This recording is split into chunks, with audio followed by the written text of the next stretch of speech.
All right, welcome to Pre-Calculus College Prep. I can't wait to have a fantastic year with all of you. I'm looking forward to getting to know each of you. So here's a picture of me. I'm right here with my son Grant and Scratch and Miss Erin. Some of you might know her, and Miss Tennyson, hanging out when we were allowed to be at the school football game against Helix. And here is a picture of Miss Henderson. The two of us are going to be your guides through this class this term. Very exciting. So, pre-calculus covers 9 units. So these are all of the topics we're going to go through. We're going to start on Unit 1, Day 1. Super exciting. So inside your module in Canvas, you're going to see where it says Unit 1 Notes PDF. When you click on that, it's going to open this up. This is a note packet for you that you can print out and write your notes in, or you can write it on a piece of paper. What's nice if you print this out is it'll have the graphs and everything for you that you'll need. You can download this to print it right here, but you don't have to. You can do it on its own piece of paper as well. You'll notice that each section has a video that you have to watch, and then the homework that will grade. You'll have 3 attempts, and then you'll have to attach your evidence of your homework that you did. It can be writing down the answers or the graphs, your work or substitution if you had to show that. That's what you'll be attaching for each section. Okay. Here's what the note packet looks like for Unit 1. So it always gives you an overview, what each section is, and then some of the main concepts for the unit. And then page 2 gives you a list of vocabulary that you're going to need to know and formulas, which is a great study guide for your test. This is the first page of notes. Notice you can fill it in here, graph it over here, so it makes it super organized for you. And then this is page 2 of the notes we'll be going through today. So Unit 1, linear and quadratic. Here we go. So welcome to Pre-Calculus. This first unit focuses on the difference between linear functions and quadratic functions. It reviews how to graph a line and a parabola. You will use algebra to find the roots of the quadratic, and then the chapter ends in determining if a graph is a function. So 1.1 notes, page 3. Let's get going. Our learning target for this video is to graph lines, find the slope, and use function notation. So slope, if you recall, is rise over run. The equation, we always use the letter m for slope. The equation is y2 minus y1 all over x2 minus x1. If a line has a positive slope, the graph is going to rise to the right. If it has a negative slope, it's going to fall to the right. If it has a 0 slope, it is flat. And then if this graph is undefined, the line will go up and down. So you can pause here, write this down, or you can try to write along as I go, but I go pretty quick because I want to make sure you get everything in. Your y-intercept is when x equals 0, so you write it as a point. We give the letter b to your y-intercept, so it's a point 0, comma b. So 2 different examples here. In the first one, when I plug in 0 for x to solve for y, I get 2 times 0, which is 0, minus 4 will give me negative 4. So that is my y-intercept. I have to write it as a point, so it's going to be 0, comma, negative 4. Doing the same thing over here, if I plug in 0 for x, I get 4 times 0 is 0. This whole term goes away, leaving me with 3y equals 12. So I would have to divide both sides by 3 and get 4 as my y-intercept. So I write it as a point, 0, comma 4. Make sure you're putting parentheses around your y-intercept. To find the x-intercept, it's when y equals 0. So this time we're plugging in 0 for the y value. We don't assign this a special letter. We just call it x, comma 0, where x is the x-intercept. So we're going to plug in 0 for y. When you do this, I have to solve for x. So to get x by itself, I'm going to add the 4 to the other side, giving me 4 equals 2x. And then dividing by 2, I'm going to get x equals 2. Writing it as a point, it would be the x value is 2, comma, the y value is 0, and write it as a point. For this one, same thing, plugging in 0 for the y coordinate here. Notice 3 times 0 is 0. This term is going to go away. And then that leaves me 4x equals 12. If I divide by 4, I'm going to get x equals 3. So I write x is 3, comma, y is 0. Write it as a point. For slope-intercept form, y equals mx plus b. Hopefully that is familiar to all of you. In this case, m, the number that's in front of x, is your slope, and the number at the end is your b, which is your y-intercept. For it to be in slope-intercept form, the y value has to be by itself. The x term has to be first after the equal sign, and then the number without a variable is the last. So notice this is in slope-intercept form. We have the y by itself, our x term is first. So you always begin at B. So we're going to begin at our y-intercept. In this equation, my y-intercept is 1.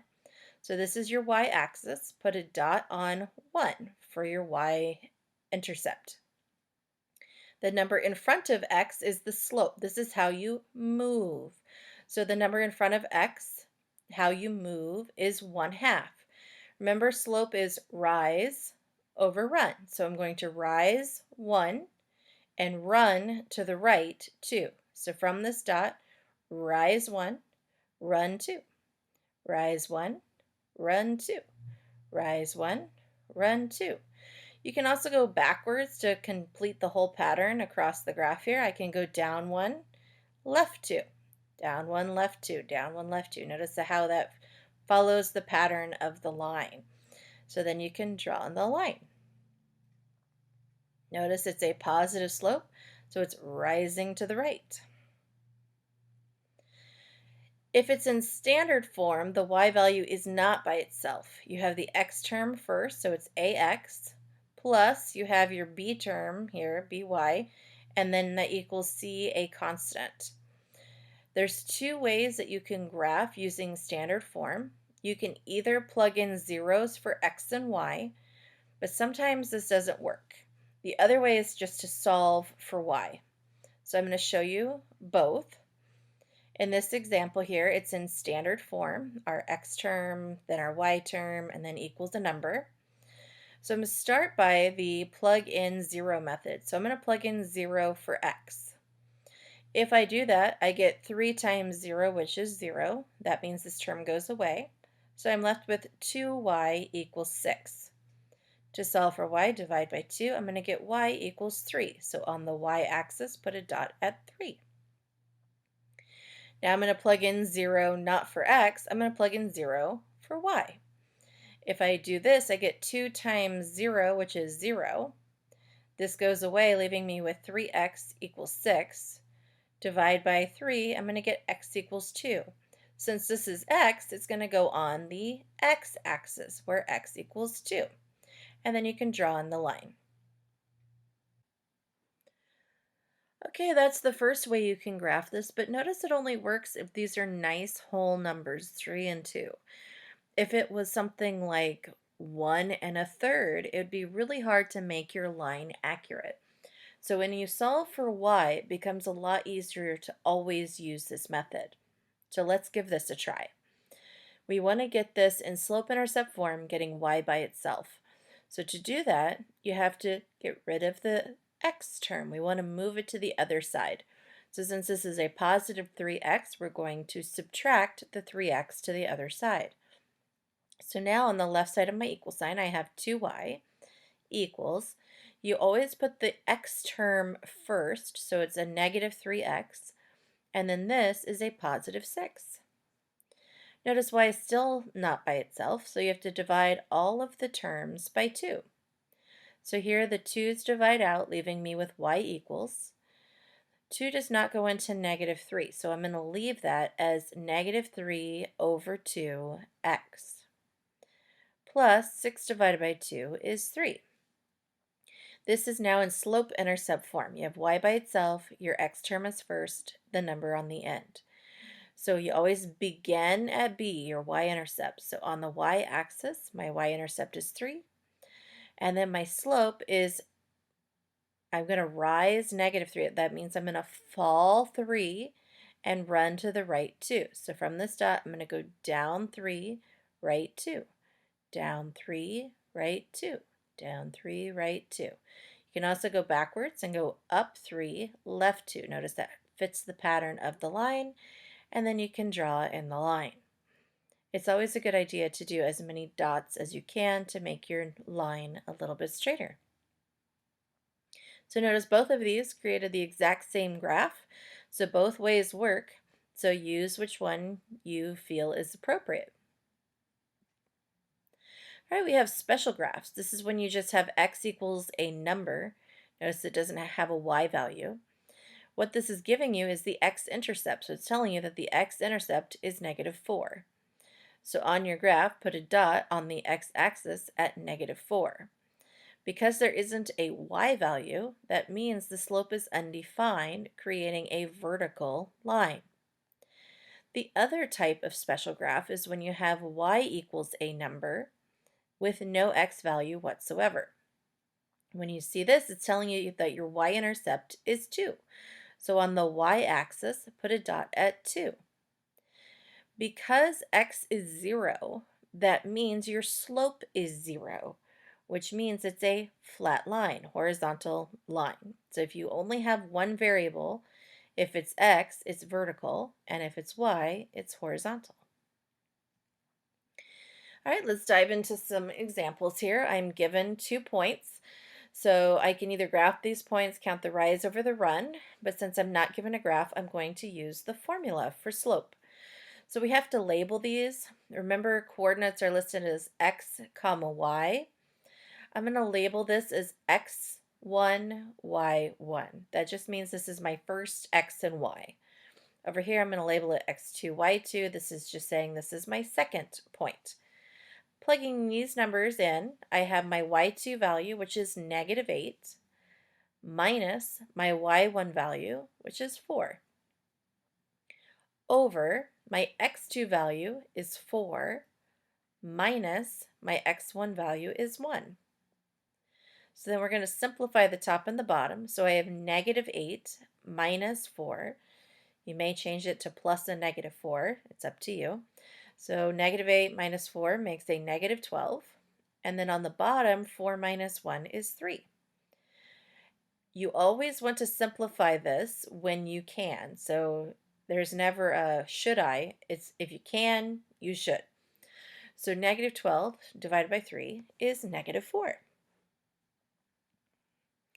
This one, I'm given the graphs, so you can just count the rise over the run instead of having to use the formula.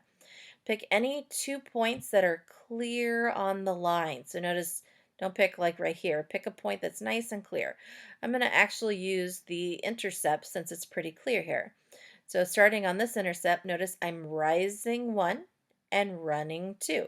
So it's rise over run, so my slope is 1 over 2. Time for you to try these. Number 2a, it says to graph y equals 1/3 x minus 2. Give it a try.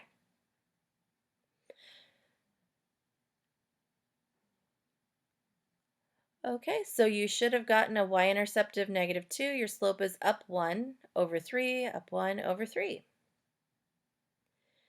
Part B, which is the correct equation graph?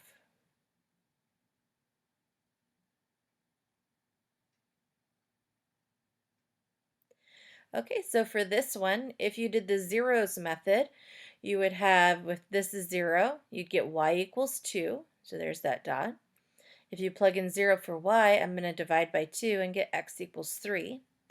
Or you could have solved for y, so minus the 2x and then divide everything by 3. So the slope is a negative 2 over 3, down 2 over 3, with a y-intercept of 2. Try C, which is the correct graph for x equals 3. Okay, the answer is B. It should look like this one. All right, and then D, y equals -1. All right, hopefully you said D, y equals -1, flat line. Okay, sometimes you'll see on these videos you have examples that are not printed in your notes. This is one of them. They're asking you to find the equation of the graph below. So which of these equations is correct?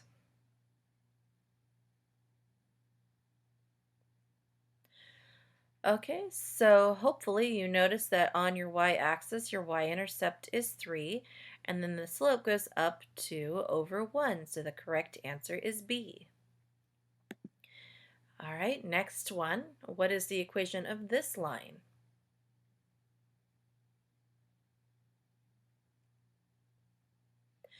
All right, so again, your y-intercept, where it crosses the y-axis, is at 3, so that means it's either A or C.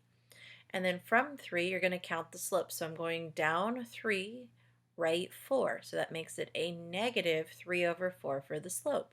So your answer is A. All right, function notations. This is when you use f of x instead of y. They mean the exact same thing. It's nice when you have multiple equations on a single coordinate plane. So you can just label them f of x, g of x, m of x, so it's quick to see which line you're talking about. So if you have the example f of x equals 2x plus 1, it's the same thing as saying y equals 2x plus 1, so don't get too confused. If you see f of 3, notice the x got replaced with 3. You would just plug in 3 for x. And then solve that, you would get 6 plus 1 is 7. Or if you see this, f of x equals 8. Notice they didn't plug in 8 for x. They're saying that f of x equals 8, or y equals 8. That means you'd plug the 8 in for all of f of x. So if it's in the parentheses, you plug it in for x. If the thing is equal to a number, then you equal it to that number. So number 3 says to evaluate the function for the given values. So we have f of -3. That means I'm going to plug -3 in for x. Notice I have a lot of different x's to plug it into. So that gives me 4. Make sure you use parentheses when you use substitution. And then you have -3 cubed plus -3 squared minus 5 times -3. At this point, I've shown my substitutions, so I could just type it into my calculator. But if I want to continue showing some work here, if you cube -3, you're going to get -27 times 4. And then we have -3. When you square a negative in parentheses, it becomes positive 9. And then over here, -5 times -3 is a positive 15. So then you do 4 times -27, and then add the 9 and add the 15. You should get -84. In the next example, they're giving me m plus 1 to plug into x. So where x is, it's going to be replaced with m plus 1. So notice I can't solve this because I don't know what m is, but I can simplify this. So with the -4 in front, I'm going to distribute -4 times m, which is a -4m, and then -4 times 1 is a -4, drop the plus 2. Notice the -4 and the plus 2 are like terms, so I can combine them. -4 plus 2 is a -2.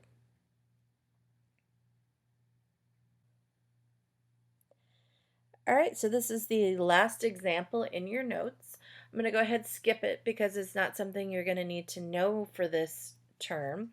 So you are good to go. Make sure you submit your Ed puzzle and start your 1.1 homework, and you're drawing your graphs, showing substitution, so you can attach a photo of your work.